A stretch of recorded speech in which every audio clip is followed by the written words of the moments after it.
40টি কেন্দ্রে বিজেপি প্রার্থী ঘোষণা করলেও আসানসোল এবং ডায়মন্ড হারবারে কে হবে পদ্ম প্রার্থী তা নিয়ে জল্পনা বাড়ছিল। বুধবার অবশেষে বর্ধমান দুর্গাপুরের বিদায়ী সাংসদ এস আলুওয়ালিয়ার নাম আসানসোলের প্রার্থী হিসেবে ঘোষণা করে বিরোধী শিবির। আর নাম ঘোষণা হতে তেড়ে ফুরে প্রচার শুরু করে দিলেন বিজেপি প্রার্থী। শুক্রবার আসানসোলের ঘাঘরবুড়ি মন্দিরে পুজো দিয়ে প্রচার কর্মসূচি করেন আলুওয়ালিয়া। সঙ্গে ছিলেন জেলার সভাপতি বাপ্পা চট্টোপাধ্যায়, বিধায়ক অজয় পোদ্দার সহ বিজেপি কর্মী সমর্থকেরা। পরবর্তীতে সাংবাদিকদের মুখোমুখি হয়ে এস আলুওয়ালিয়া বলেন, বুধবার আমার নাম ঘোষণা করেছেন প্রধানমন্ত্রী নরেন্দ্র মোদী।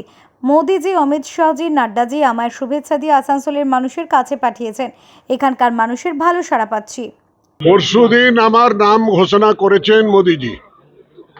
মাননীয় মোদীজি, মাননীয় অমিত শাহজি, মাননীয় নাড্ডাজি আমাকে শুভেচ্ছা দিয়ে আসানসোল লোকসভা কেন্দ্রে জনগণের সমর্থন প্রাপ্ত করার জন্য পাঠিয়েছেন।